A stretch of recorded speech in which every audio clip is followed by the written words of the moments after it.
Hi, I'm Maddie, And I'm Abigail, and this is two writers. Many Wrongs.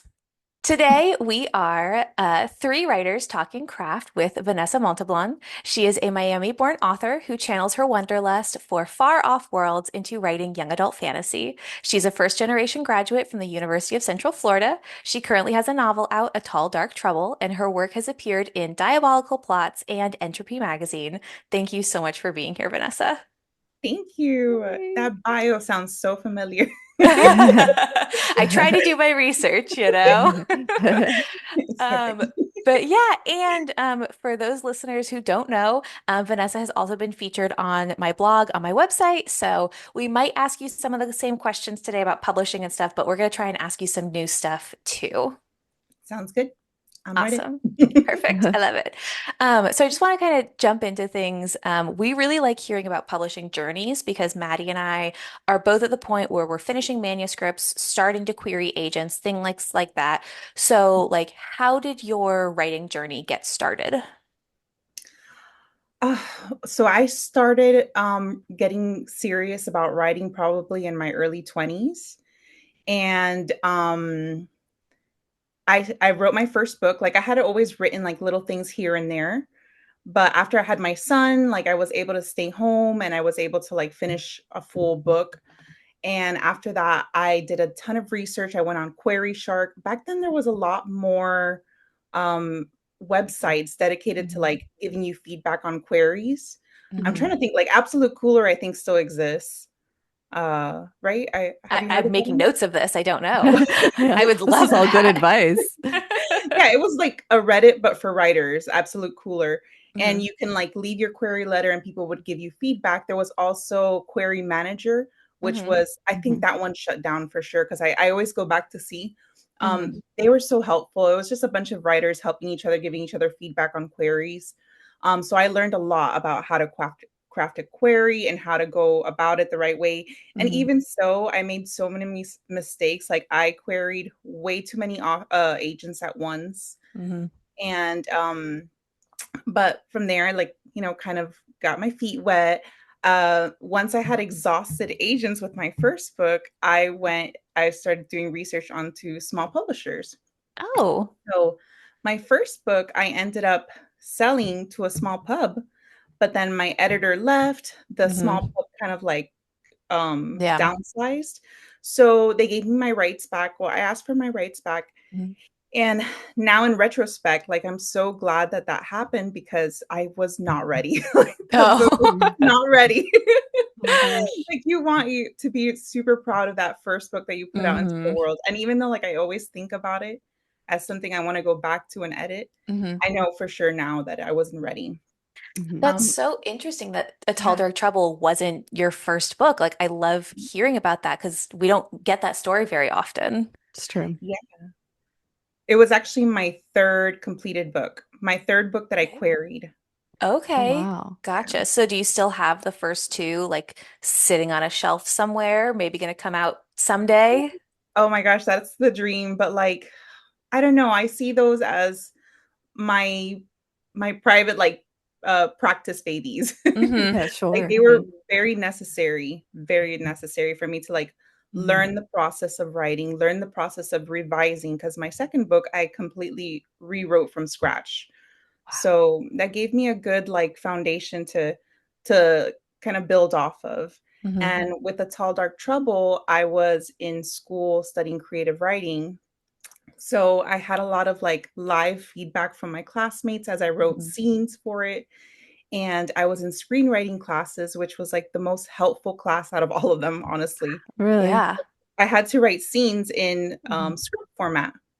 And just like looking at it in script format it just clicked something in my brain like, oh, this isn't working. I have to take out all this fluff, like the whole Hmm. Kill Your Darlings. Hmm. Yeah. So Yeah. that was really helpful. Well, in A Tall Dark Trouble, it's very cinematic in its writing. Like reading it, Oh, I thanks. could really, I mean, it felt like there was the camera kind of moving with you. So I could see where that screenwriting influence came in. That's really interesting. Oh, that's so cool. I've had multiple people tell me that, like, that it was cinematic. I'm like, so Hmm. that word always like sticks in my head. I'm like, oh Yeah, man, maybe I should try writing a script one day. I don't know. maybe. You Because I had so should. Absolutely. much fun. I had so much fun in that class, and I was like, oh, I would love to. Well, I would love for A Tall Dark Trouble to be turned into a movie. I would go see it in an instant. So, Oh, you'll that's definitely so write it. please, please, universe, listen. Yes. So how did you end up with the agent that you have? Oh, okay. So with my second book, I did manage to get an agent, Hmm. and we went on sub, but I missed a lot of red flags with that Hmm. first agent. And I was so desperate to have the agent and to get moving and stuff that I ignored red flags here and there. And it was a new agent, there's nothing wrong with a new agent. Hmm. But when an agent says, "Oh, we don't have to do any edits on this. It's ready to go." That's a huge Oh, red flag. Like, okay. you want some kind of Hmm. feedback, that you're gonna have to work on it a little bit before going on sub to editors, Hmm. especially from, like that agency, whatever, however they want the book to look before it goes out, Hmm. because that's what they're putting out in the world, that's what they're representing. Right. So, after me and her broke ties, I finished writing A Tall Dark Trouble. I got a mentorship with a Latinx Las Musas, Ooh. Nina Moreno, Don't Date Rosa Santos. Have you heard of that? Yes. Yes, Yeah, I've heard of it. Yes. I was about to say I've seen it in the store. Yeah. Yeah. yeah, it's Yep. so good. It's so good. And Nina was such a great mentor. Hmm. She helped me like finish up A Tall Dark Trouble. Hmm. And from there, I started querying. Oh, actually, it was a Twitter pitch. Yes, Oh yes, my sorry, my memory's so Oh, gosh. bad. No, you're Twitter. good. I It was a Twitter pitch, and I wrote some funny pit because I was like, I had already tried hmm Twitter pitches with my other two books and not hmm much success. So with this one, I was just like, you know what, let me make it funny. Yeah. And I made it funny. I made it kind of like in the voice of the characters, Yeah. and it got a ton of likes. So I was like, oh, this is actually really cool. People like the Yeah. concept. So I sent it off to agents, Hmm. and my agent was in Nelson Literary before. Hmm. Mhm. I had actually sent the query to another agent who liked my pitch in that same agency, and she's like, "I love this, but I think my other co-agent is gonna love Hmm. it even more." So she I sent love it over that. to Danielle Burby, Hmm. and Danielle read it in like a night. Wow, that's the dream. Oh It was man. so cool. And then she like emailed me. She's like, "Oh, we have to set up a call." And I got a few offers on A Tall Dark Trouble, which Hmm. was really cool. It felt like, I was just like in La La Land. Like, I couldn't believe it was actually happening. Yeah. No, Yeah, that's but then amazing. it made the decision pretty hard. But Hmm. Danielle was just like, she instantly got it. Like, she got the Hmm. vision. Her edits sounded exactly like what I was already thinking. Hmm. And we just clicked. And then from there, Nice. yeah. I love That's amazing.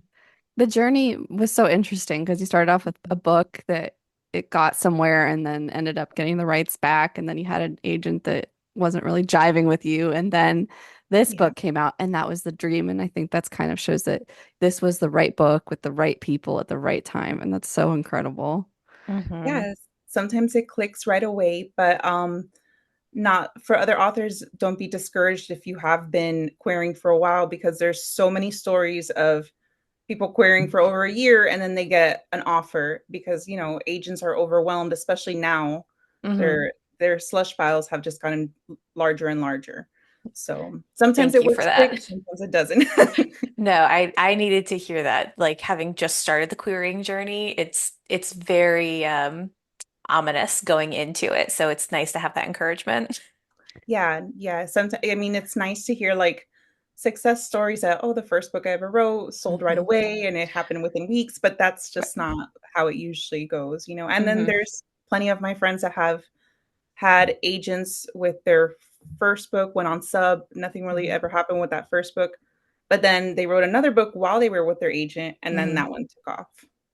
It's Mhm. amazing.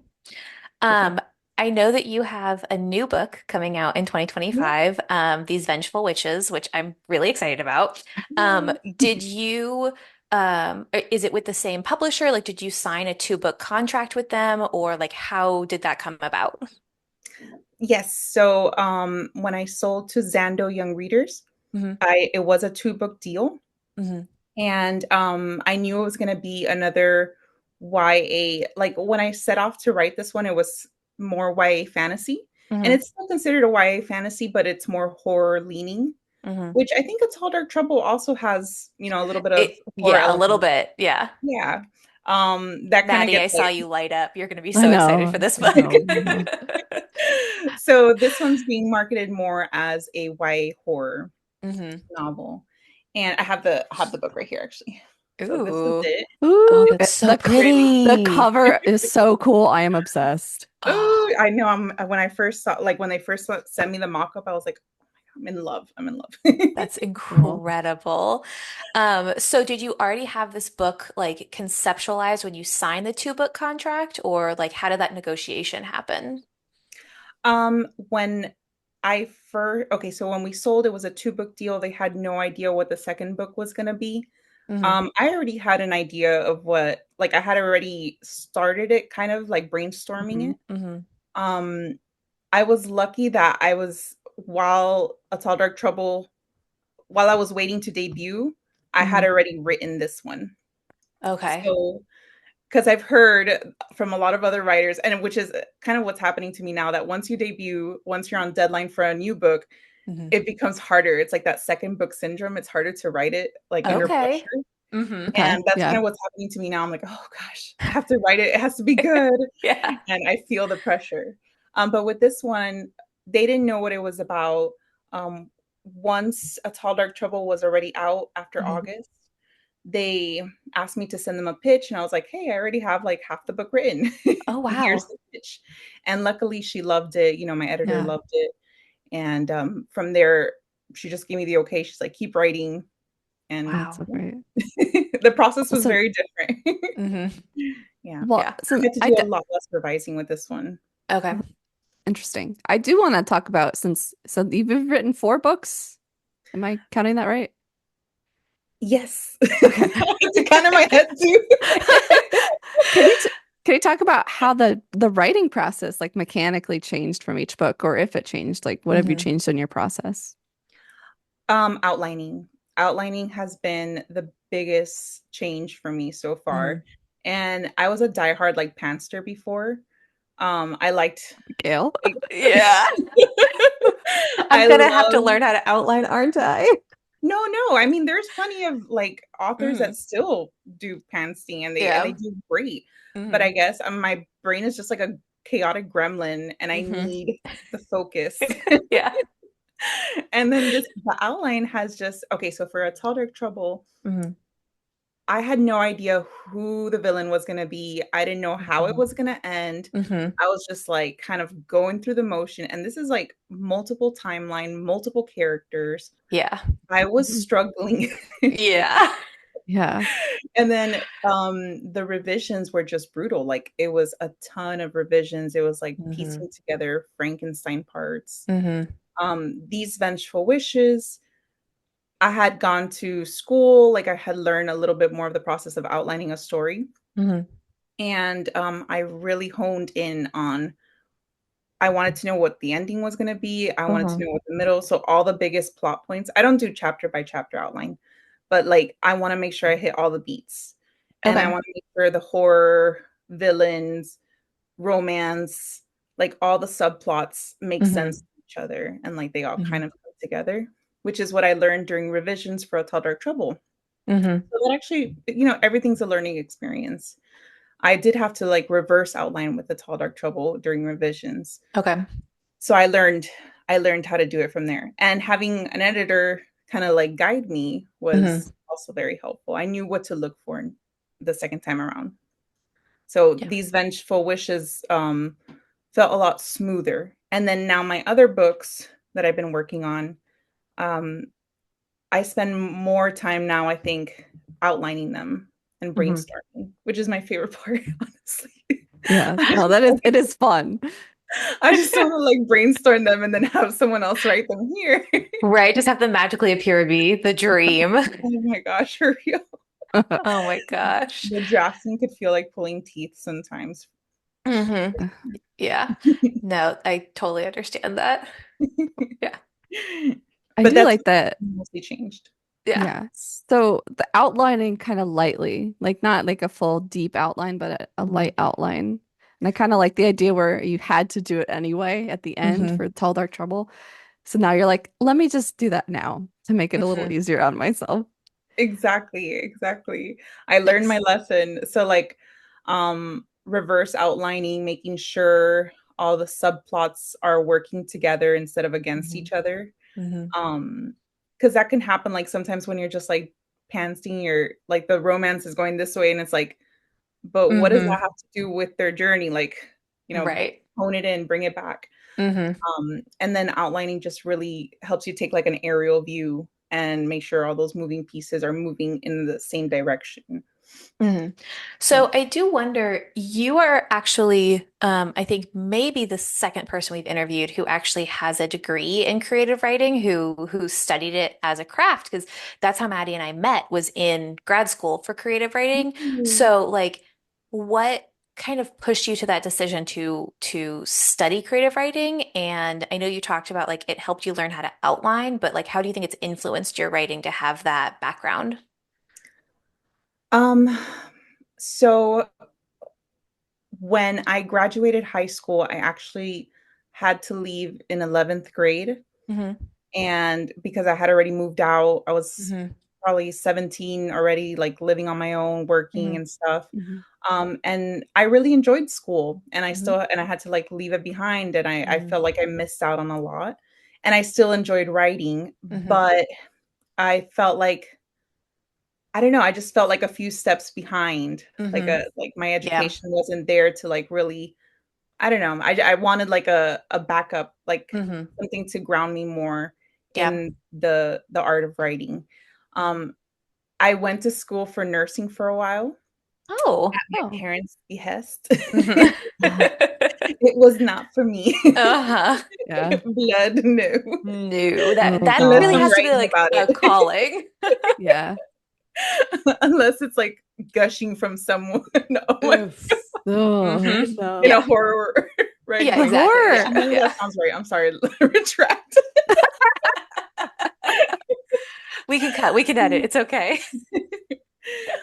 But once I had my kids and I got married and my husband had a stable job, Hmm. I was like, you know what? I want to go back to school. Hmm. So I ended up going back online Hmm. and I'm still working. I'm still taking care of the kids. I'm still taking care of the house and going to school. But I did it Hmm. more for like just for my own personal, you Yeah. know, like Yeah. Yeah. growth. Gotcha. And I really do think that it did help me quite a bit, like, Hmm. just being in that environment, seeing how other people wrote, getting the feedback was so Hmm. important, and, it gave me direction. It really Yeah. did, and I had already been writing before I went to school for Hmm. Hmm. writing, but, I mean, Yeah.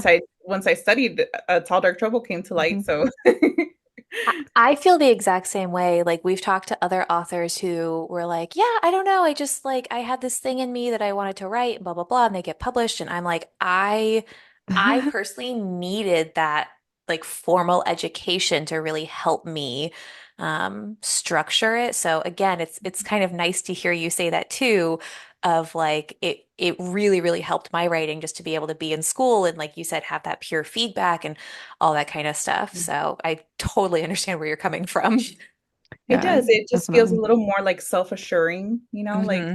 that you have that foundational knowledge Hmm. from school. I would love to go back to grad school. Like I got a bachelor's in creative Hmm. writing. So maybe UCF will take me back. Yeah. I'm sure they would Yeah. be lucky. They'd be so lucky. I would love to go back. Absolutely. I do.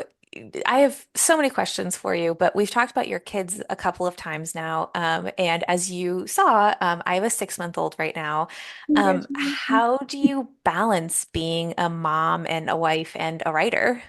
I don't. I love that. Tell me Same. more. Thank you. Please. There is no balance. There's Okay. chaos. Okay. There's riding through the storm, hurricane gall winds in your face with the pen. Okay. Good Finally, to some know. honesty. Thank you. I love that. Because I mean, um, that's what I've been doing right now. Like we do bedtime at 7, and then I'm up until like 9 or 10, just like writing in the hours that I can. exactly, exactly. Okay. And it just depends, like sometimes, okay, so when my son, it depends on like your current situation, right? Mm-hmm. Like Right. when my son was little, he was such a sleepyhead. All he did was sleep. So like I was able to have him there and Mm-hmm. write. Mm-hmm. With my daughter, there was no way that was gonna happen. Oh yeah. So it was different. Like with her, I didn't get a lot of writing done when she was younger, Mm-hmm. but as she's grown up, I mean, I have a 16 and a 11-year-old. Mm-hmm. So they're a lot older. While they're at school, Mm-hmm. I work from home, so I can get some writing done here in the house. And even though like when the house is all quiet and there's no one around, I don't feel like writing. And I'm like, why? Yep. Why does my brain crave that chaos? So Mm-hmm. sometimes I will wait till everyone's home, lock myself in the office, and then write for like an hour. Oh my gosh, I love that. Maddie and I have talked about like writing routines and stuff like that, and both of us like cannot write in absolute silence. But sometimes Maddie has to like shut herself off to the world to focus. So it's funny how our different Yeah, writer brains crave different things. I know it's totally. it's so weird. And it's like I like not that I like it, but like I get the urge to write more when I'm under pressure or when I Hmm. can't. Yes, yes, yes. Like when I'm not supposed to be writing, like this is a really inconvenient time to write. It's like that's when the Mhm. muses are like, it's time to write. This is the perfect time. It's like really not. But It, Hmm. it's exactly it. Like I don't know, like when you self-soothe sometimes with a favorite show or social Hmm. media or just like scrolling through your phone. Like I guess like when you're overwhelmed, sometimes your brain is just like, okay, let's take a step Hmm. back, let's write, let's get the, all those emotions out on paper.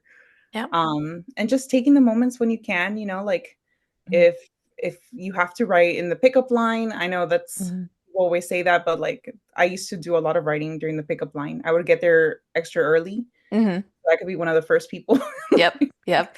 Those And school pickup then lines get crazy, so you know. they do, yeah. So I was just right there. And then I don't know, giving yourself grace when the Hmm. kids are small, you got to spend time with them. You got to like cater to their needs, especially.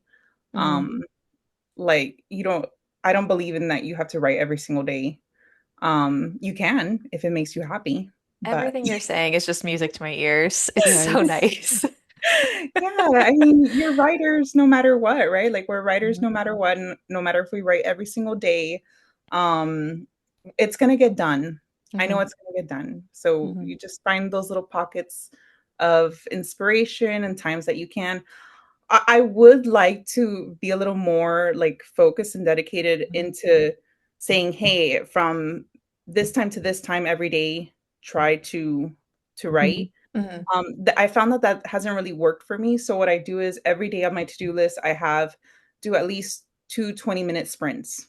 Ooh, okay. And I feel like that helps me a lot. Like, Hmm. because it's like no pressure. I was like, okay, as long as I get two 20-minute sprints, it doesn't matter what time it is, Hmm. I'm good for that day. So that's Nice. what I've been trying to do. I Hmm. really love hearing the different ways that writers get their time in because it's very Hmm. refreshing to be like, it doesn't have to look like I sit at my desk from Hmm. 7 a.m. until 4 p.m. toiling away all day. But having like these realistic, like, I'm like, if I can write for 20 minutes today, that'd be great. Just a little Hmm. sprint. I do sprints too. I stand by sprints because I think that's really helpful to like just put some time on the clock and just sit there and see what happens and not have like a pressure of like I need to finish this chapter or word count. I feel like that's I don't know, more Hmm. doable Yeah, than it just feels like, I don't know, you're giving yourself permission in those few minutes. Or like some people just do well writing on deadlines, like Mhm. writing under pressure, right? Hmm. So I feel like the timer, like I have like that physical timer that you can see the time passing. Oh, I'm like, "Okay, nice. better hurry." Yes, yes. artificial anxiety. I love that. I don't know what it is. Like, why do we do this? But Yeah, yeah, everybody works differently. I love that. Um, Thank you so much for that because like that, like I said, I know for Maddie as well, like that really speaks to the two of us, like just trying to get our writing time in. I want to go a little bit back to like the publishing side of things real quick too, or like I guess your inspiration for that. Okay. So because you write like YA, magical fantasy, like supernatural kind of stuff.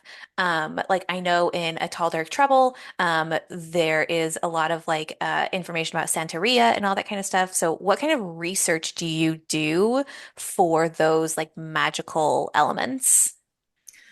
Yeah, so I mean, I don't think I would have felt comfortable writing about Santeria if it wasn't something that I grew up in Hmm. and something surrounded by and like something that my family practices Hmm. or some members of my family. Yeah. Um so I had kind of like personal point of references to go Hmm. by. And Santeria is so tricky because it's it's a syncretic Okay. religion. Is Hmm. that if, I don't know if I I'm think so. pronouncing it Yeah. right. I know how to Hmm. write it. I don't know how to Yeah. say it. Syncretized. Yes. But it's also like Writers. so Yeah. personal. I know, right? Hmm. I said epitome for the longest time. Like I'm embarrassed about it, but Hey, you know how to spell it, and that's fine. exactly. I just always read it. Mhm. But it's a religion that's like so personal to the Hmm. individual too. Like it's hard to find two people that will practice Santeria the same way. Hmm. So I made those elements very personal to how I personally saw them growing Hmm. up. Okay. And as far as research, I did a ton of research. I got a bunch of books. I saw documentaries, Hmm. I read a bunch of blogs, personal websites, and my publisher was kind enough to send me actually other books. Oh, wow. And Oh, they also paid for sensitivity readers. I had a professor Love that. of Latin American folklore Hmm. and religions Hmm. look over the story too, and they gave me quite a few notes, which I'm so thankful for. Hmm. I was able to go back in and kind of like flesh out those Hmm. moments, make sure that nothing was falling into stereotypical Hmm. views. Hmm. And when I set out to write this story, like that was my main goal anyway, was Hmm. not to make anything stereotypical, especially when it came to Santeria. Because anytime I had ever read or seen anything of Santeria, it was always like, I don't know, just, Hmm.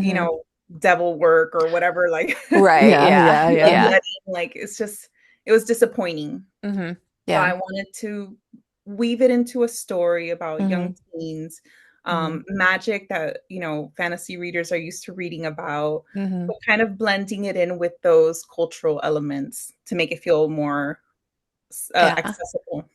Well, and you also have an entire, like you had talked about before, there are multiple timelines. Like there's also a historical fiction woven through. Like, did you do a lot of research for that as well?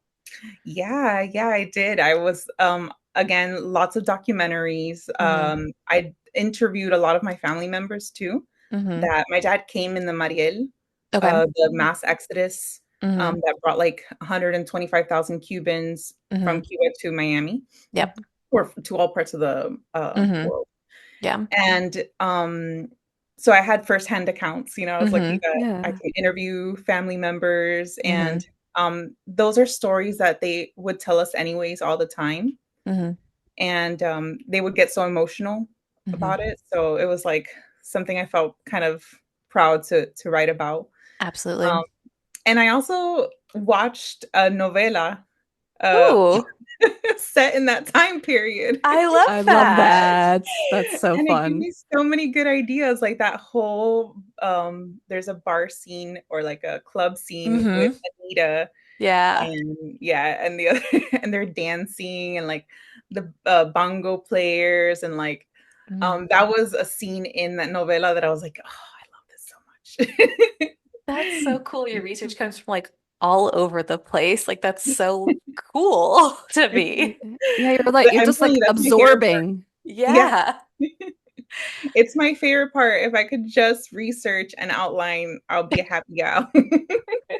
Just snap your fingers. The whole book is just there. You've done like the research, the outline, the work. It's just, we're done. Maybe Uh, if I outline enough, like it'll eventually become a mhm. book. Yeah, yeah, exactly. Maddie, is that your hope too? Yeah, yeah. If I just write everything out, it's like it's just a list, but if you squint, it looks like a book, you know? Yeah. Exactly, exactly. Do you do chapter by chapter Um, outlines? so when I outline, I usually do like big picture stuff first, and then I kind of build off of that, and then kind of figure out like this needs to be in this chapter, and kind of Mhm. but it's not right away. Like usually I'll have like a big chunk, like I want this to happen in the first third, and then after like a first draft, then maybe I'll or if I'm lost, I'll write like a chapter outline, but Yeah. not necessarily. I don't like I want like this is where I'm starting this chapter and this is where I need the chapter to end, but I like there to be a little bit of room for freedom of what I write, which can be problematic when I have like I'm doing a lot of world building because I write science fiction. So like I'm Okay. making up stuff like technologies and like Mhm. uh, things that people are watching and reading, and then I have to take notes of what I created. Like the trees are red, but then later on they'll be like purple, and I'm like, I really need to like make sure I keep those details in check. They're mood ring trees. Take note my books. Yeah. Yeah. Oh my I gosh, I love that. love. I've just started like doing chapter by chapter outlines a little Mhm. bit more, only as I go writing. So like I Mhm. want to at least chapter by chapter the next few chapters that I plan on Mhm. writing. And it Mhm. gives me a little bit of, Yeah. you know, Well, I mean, Maddie and fun. I have talked about like when trying to fight writer's block, the idea of like setting the table for the next day. So I love Yeah. that idea that you're like, I have an outline for the next couple chapters, so at least you know where you're heading and can kind of help prevent that blockage. I love that idea. Yeah, for sure. And whenever I finish writing, I always try to write like at least three more sentences of just what I Hmm. plan to write next. Like, Hmm. okay, at this point, she needs to do this, this, and this. And Hmm. then I'll just like take off the creative writing brain and then put more like okay, this needs to happen at the Yeah. end. So the Yeah. next day when I go to write again, like I'm like, oh, okay, now I remember what I had to do.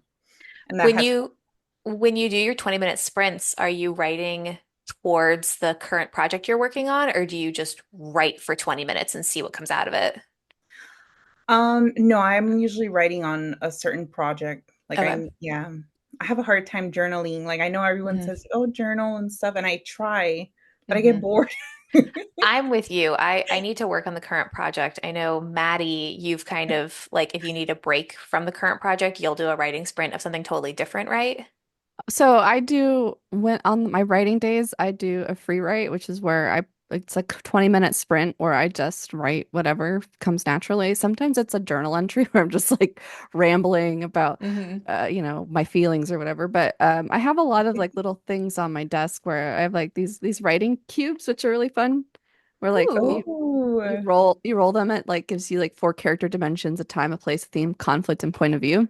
Mm. And I'll do awesome. that and then see what comes out of it because I don't know, like giving myself like the permission to play and not there's no stress on this area, so it just kind of Hmm. reminds me that writing is fun, but it kind of just it's like a warm up, like stretching before you go for a run or something for me. Hmm.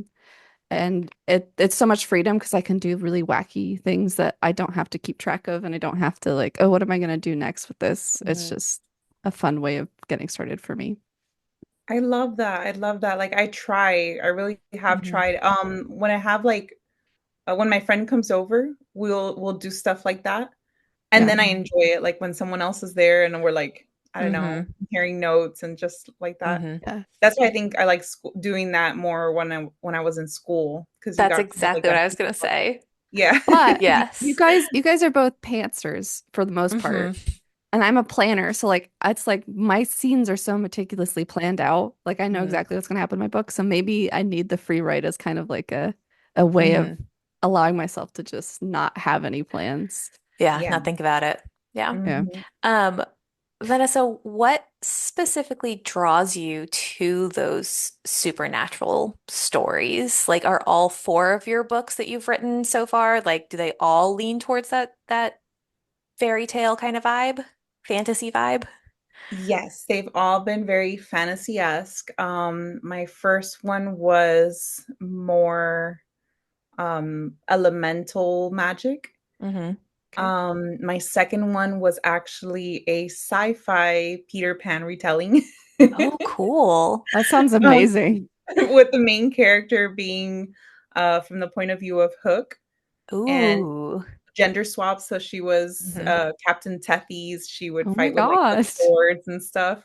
Oh my God, I had so much fun with that story. Like, I had so much fun with it. That sounds fun. It sounds really I loved fun. it. I love that one. Um, but yeah, they've all been those kind of elements. I would say that A Tall Dark Trouble and these Vengeful Wishes have been more on the spookier side. Hmm.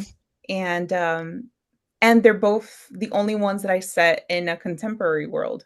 So my Oh, other two had been in fantasy worlds. Hmm.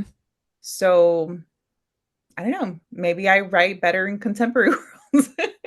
I don't know. Yeah. Or no, mm. no, no, I can't say that because I'm trying to write a fantasy world now. So like You just need to But get started, right, grounded in the right. contemporary, and then, grow exactly, from there. Yeah. exactly, exactly. But I do like the idea of taking like the contemporary world setting and Hmm. just making like the mundane things Hmm. creepy and unsettling. And those are like the kind of books that I read growing up. Hmm. So I guess going back to my roots a little bit. Hmm. Have you ever read Lois Duncan? No. Uh, No. she wrote Killing Mr. Griffin. Hmm. She wrote I Know What You Did Last Summer. I mean, you've Oh, heard of okay. him. Yeah, Yeah, yeah, yeah. Yeah, so like she wrote some spooky, spooky stuff. And then yeah. some of Hmm. her other stuff had more like magical elements woven in, like Hmm. mediums, visions. And Okay. she Okay. was one of my favorite writers ever. So these are very kind of like in that vein, Okay. going back to my roots. I love that. Nice. Nice. Very, very cool.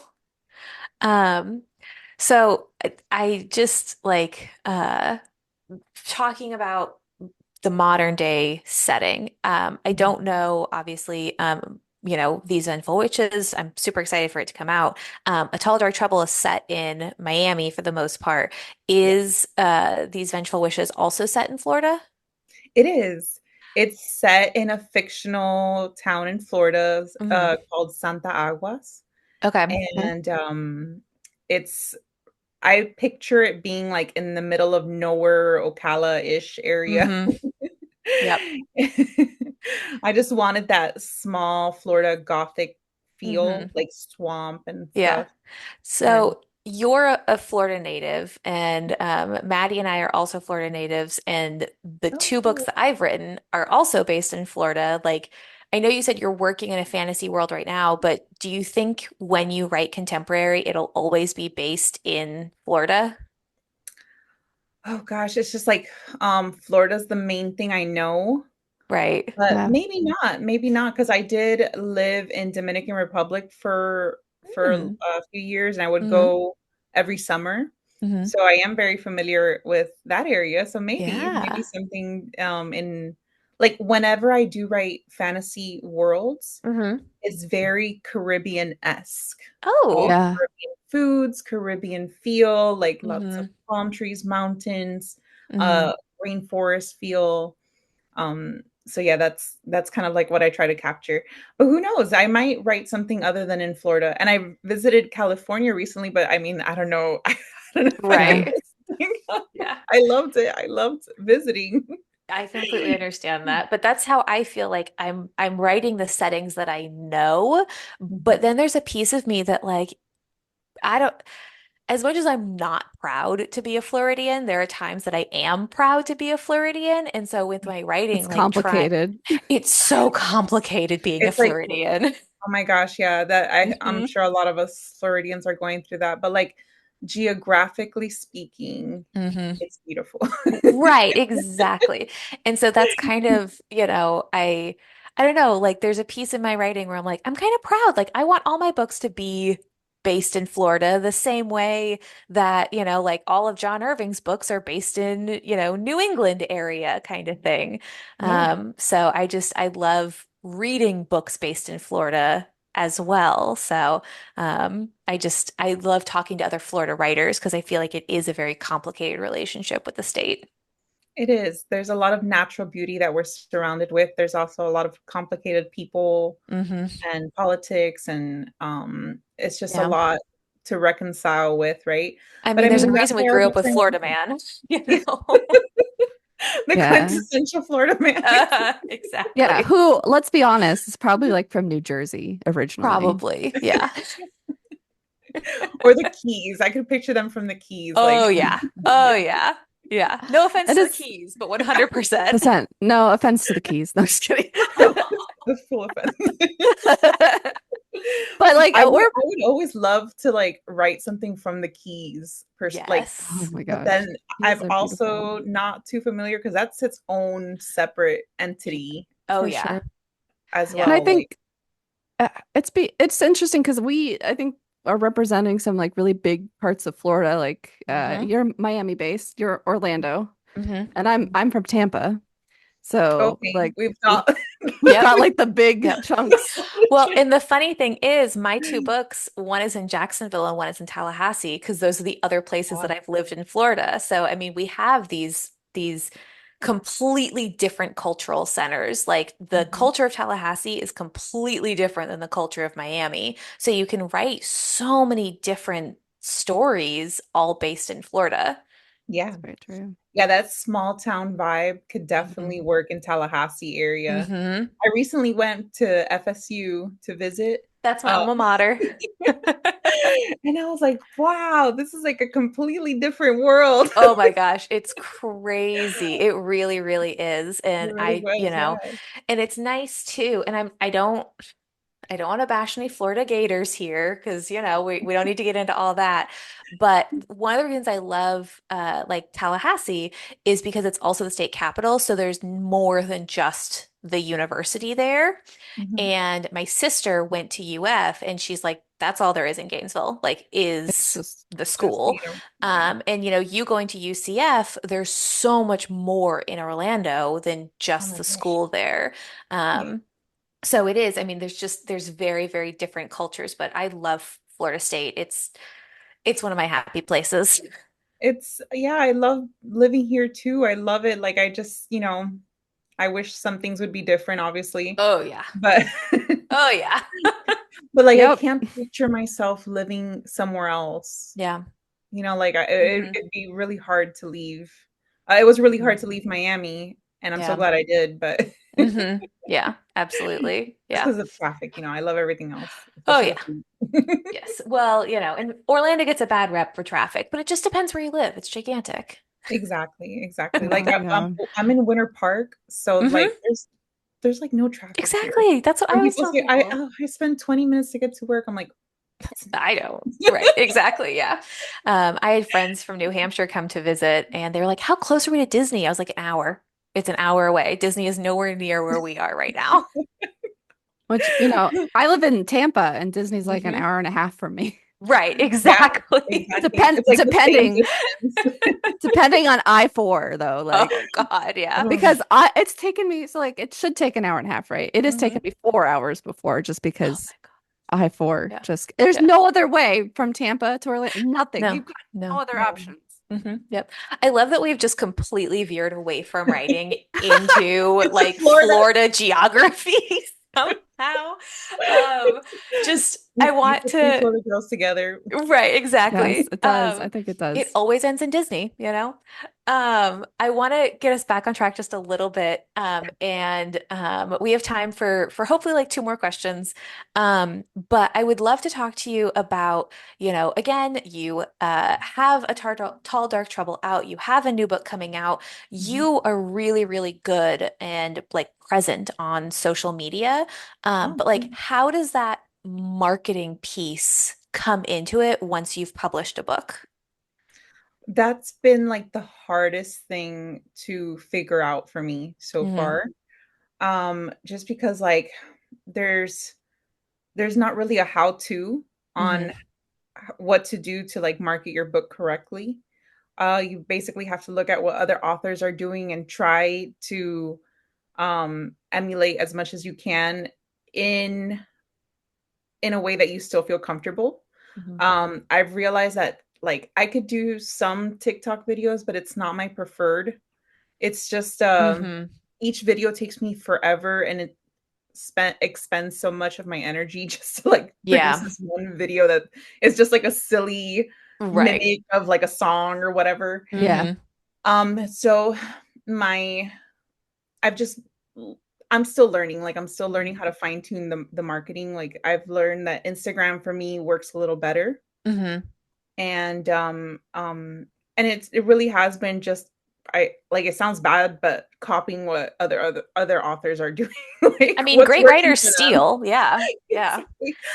I'm learning. I'm like absorbing what's Mhm. working for other authors, and I'm trying to see, okay, is this something that I personally can do?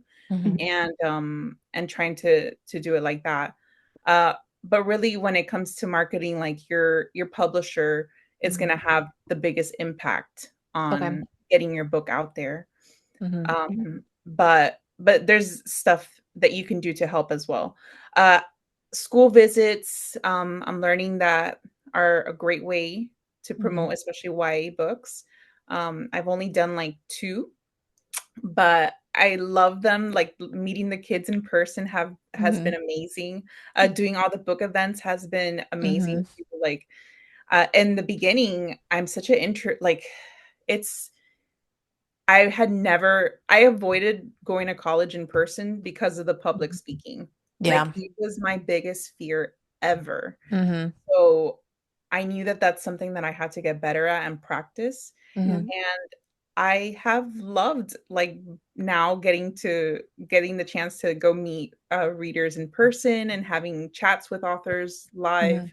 It's something that I've improved because I wanted to, though. Mhm. That's not it doesn't apply to all authors. Like if that's not something that you want to do or feel like it's gonna Mhm. make you happy or really, because at the end of the day, it barely moves the needle as far Okay. as sales.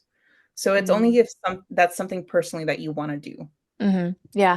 Because the I the event that you did with the bookstore and this, I mean, I wouldn't have known that you had problems like no. public speaking kind of thing. Like you were so Thank you. personable at the in-person signing with S. Isabella and like I that's really surprising to me to hear, honestly. Oh, Yeah. thank you. I mean, that means a lot. But yeah, I did go to doctor, like I Mhm. sought out therapy for it. Like Mhm. I kind of prepared myself for this Yeah. Yeah. because I was so scared. Mhm. And I'm diagnosed social anxiety, so they gave me medicine. I am Yep. medicated. Me too. Me too. Oh, I love it. Yep. I don't know if I could do this without being medicated, but I Same. feel that. Same. Yeah. yeah. But I do love the talking about, taking what you're comfortable with doing because that's something I've always feared too. Because like I've tried social media because it's like Mhm. what you're supposed to do, Right. but it's not something I felt comfortable with. I also did TikTok because again, it's what you're supposed to do, but like, I just didn't feel comfortable. This I feel comfortable doing, talking with Hmm. other authors about writing. That's easy because I know I'm with other people who probably also have social anxiety. Yeah. But I think it's really nice to think of it that way, just to do what makes sense for you and what you're capable of doing, and Mhm. finding that where that lies, and not having so much pressure to be like everybody else. Mhm. Yeah, exactly. Because I mean, viewers and readers, they're gonna know when it's natural and when it's forced anyway. Mhm. So Hmm. if it's not something that you're really comfortable with, like why hurt yourself in that way? Like why Mhm. put unless it's something that you do want to get better at. So like Right. you keep trying and then hopefully it sticks and see what works and what doesn't. Even though like I have been watching other authors to see what they're doing, to see what works for them. Mhm. It's easy also to fall into the comparison game there. Yeah. Like why Yeah. is it working for them and not me? So Mhm. you got to realize like this is something that you can try, but that may not work for you. Just kind of like Mhm. remind yourself of that like you just do what's in your wheelhouse and your boundaries. Mhm. And Totally. yeah, Yeah. because at the end of the day, your book's success really does depend on your publisher's push. Mhm. Hmm. Yeah. And that's what's really going to move the marketing needle. Yeah. Yeah. You you have so much grace with yourself in the writing process, and like I feel like it's giving me a lot of permission to have grace with myself in my writing process, and I really hope that that helps our listeners as well. Just like literally everything that you've said today has been very, I don't know, it's been really resonating with me as far as like my writing journey goes. So I really, really appreciate it. Oh, stop! You're gonna make me cry. No, but it's true. This has felt very warm and Yeah. comforting to hear you Mhm. talk and like to give permission to like make mistakes and give yourself Mhm. grace where you need it. And it's a messy, chaotic process, but as Yeah. long as you're sitting there and you're doing the work, that's really all that matters. You're passionate about it, you're gonna get it done. And I think this has just been so wonderful and warm. Thank you for being Oh, so real with Yeah. us. oh, I'm so So glad. I Oh, know, thank you. yeah, I know that Maddie has our last question because we don't want to keep you too long over, but go ahead, Mads. Okay. So if you were going to leave our listeners or upcoming writers with one piece of advice, what would it be? Oh, that's such a hard one. Um, it's a good one, but it's hard. I was gonna say it can be multiple pieces of advice too. We'll take whatever you have for us. Well, it's basically what you guys were just saying, like give yourself grace throughout this process. Mhm. That's not to say that I don't also freak out thinking I'm not doing enough, um, and spiraling, like Mhm. just understand that it's all normal. You're not going through it alone. Give yourself grace, understand that um this career is about perseverance, Mhm. and if you keep trying and if you put your heart into something, that it will eventually happen for you, Mhm. um, that it's not a race. It doesn't have to happen right away.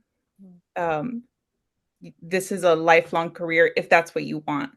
Yeah. And if it's not, like, it doesn't have to look a certain way. Like, this Mhm. career doesn't have to look a certain way. It's going to look very different from your friends, from the other authors that you enjoy listening to or reading. So yeah, tailor this career to what makes you feel comfortable, Mhm. and you'll be fine. I love that. I Thank love you. that so much. I would love to put a plug in for these Vengeful Wishes. When is that going to be coming out? So these vengeful wishes comes out February 4th of next year, 2025. Mhm. And just to give you a brief overview, Please. it's based off Nicaraguan folklore because I'm half Mhm. Nicaraguan, half Cuban. Mhm. And if you've ever heard of La Segua, she is a creature. You've heard of her? Oh yeah. Yeah. Okay. Awesome. So she is a seducing creature of the Mhm. woods that lures cheating men and then unalives them. Ooh. And basically, her story has been kind of like relegated to this cautionary tale to Mhm. men to not cheat and to not be jerks, and then to young women to stay virginal. Mhm. And I kind of wanted to give her story more, so I love I that so much. so this is my own take on her story, but set in modern contemporary times Mhm. in a Florida small Gothic town, with a haunted manor, a well that can grant wishes that she haunts, and then a girl who's destined to come into the town and uncover all its dangerous secrets. Oh, Oh, that this sounds so sounds so fun. good. I will absolutely be pre-ordering that. Oh, Oh Oh. my yeah. gosh. I Uh, just noticed that we all have the same color wall I too. we I was going to ask you that. I was like, can you tell me if your wall is green? Because I think it is. We have the same color wall. Listen, there's just things about writers that are intangible, That green is just, it's calming. It helps with the creativity. Yeah. Exactly. We're all looking for that moody library like theme that Yes, girls really want. exactly. That is all girls really want is Yeah. a built-in library. Oh my gosh. So Vanessa, funny. this has been just absolutely fantastic. Thank Um, you. thank you so much. And I really appreciate every time I call, you're like, yeah, of course I'll do that. Yeah, of course. You're always up for it, which is fantastic. I might be reaching out to you again in the future. We just started a Yes. writers group at the bookstore. Oh, So just to come speak to all the hopeful writers. So I would love I'll to. Okay, perfect. Yes. I'm just gonna keep asking more from you. And I'm like, yes, yes, send it my way. Oh my gosh. No, you're fantastic. Thank you so much for being here. Yeah, this was wonderful. Thank you, Vanessa. Thank you Yes, both. This was so like a warm hug. Like it was such a nice time. Thanks for having me on the show and for asking such great questions. Yay. absolutely. I'm Abigail, And I'm Maddie, and this has been two writers. Many Wrongs.